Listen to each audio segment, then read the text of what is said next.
Hello and welcome to another Palworld guide. And today I'm going to be showing my craziest build when it comes to making money in Palworld. Now, we're going to get right to it, and today we're going to be abusing the ancient material synthesizers here, as I have 6 of them, and you could also need the giant furnace. Now, getting onto the pals, I'm mainly using the Agadron, however you pronounce the name, and I also have some Astegons, but Megatron is going to be your best bet, probably. Now, when it comes to the work suitability to it, I have them all at least level 8, but I also have Tech Choice, which raises it by 1, and the Minecart here, which raises it by another 1, which makes them all have mining 10. Now, you can put work speed on them if you want to get it faster, but it feels kind of unnecessary. And the only thing I recommend maybe putting on is Insomnia so they can keep working throughout the night. And I suggest that with any of the pals I'm going to be talking about. Now, next important thing is the furnace. You can have this one, which makes it just go by faster when you have multiple pals that are using it.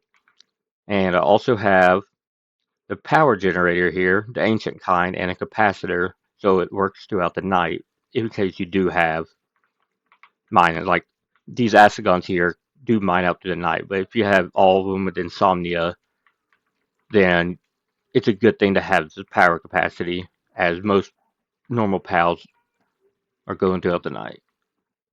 Now, when it comes to the gold assembly lines, we have the Anubis and Sekhmet. Anubis and Sekhmet have already decent handiwork, but whenever you do the Anubis, what you're looking for that has Artisan, Sirius, Work Slave, and the Demon's Hand, which raises its handiwork a lot, and they work pretty fast. And if you didn't know, the Sekhmet ability improves the work speed of Anubis.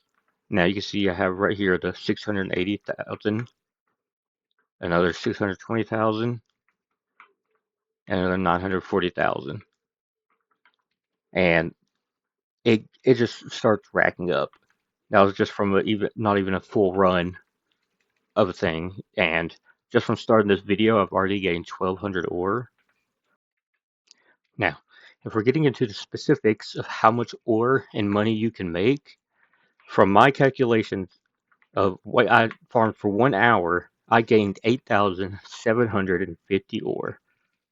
Now, this can be increased if you do have the insomnia.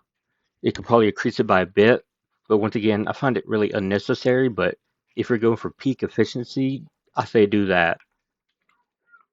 And from that, you can all the crafting from the 8,750 is 5.58 million, or basically 5.6 million an hour.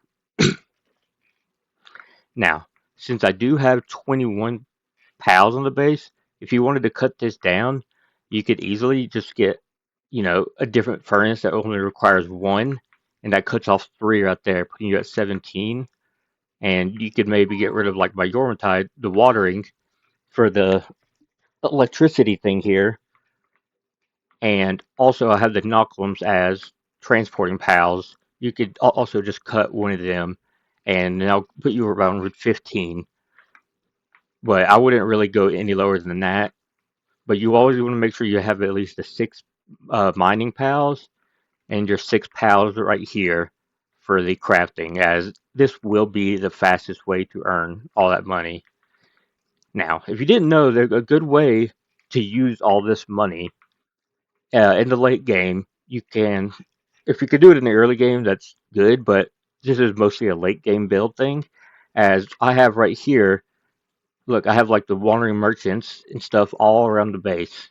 But like I have a legendary pharmacist, the PAL merchants, I have legendary ammo merchants, and even a food merchant.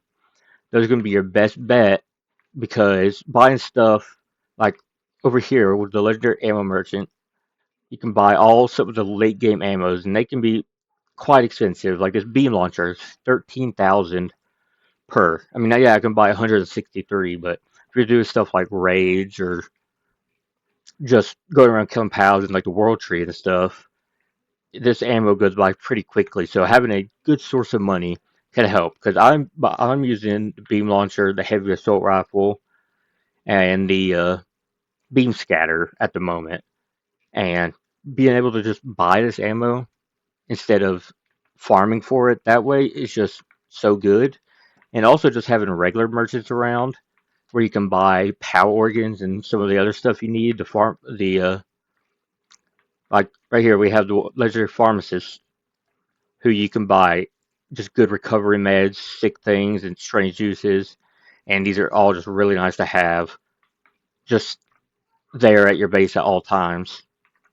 And then yeah, like once again I said the POW organs and stuff like that. You can even buy milk, eggs, all the organs you need except for well, this one doesn't have ice, but if you catch one that does sell ice organs, it'll also really work with that. Now, I think that's just the best way to use the money, but you can use it however you need. But I think that's what I'm going to call the video right there. And I appreciate anybody that's watching. And if you don't mind to like, subscribe, and leave a comment, tell a funny joke if you want to. I'll reply to any comments that I get the chance to. And I'll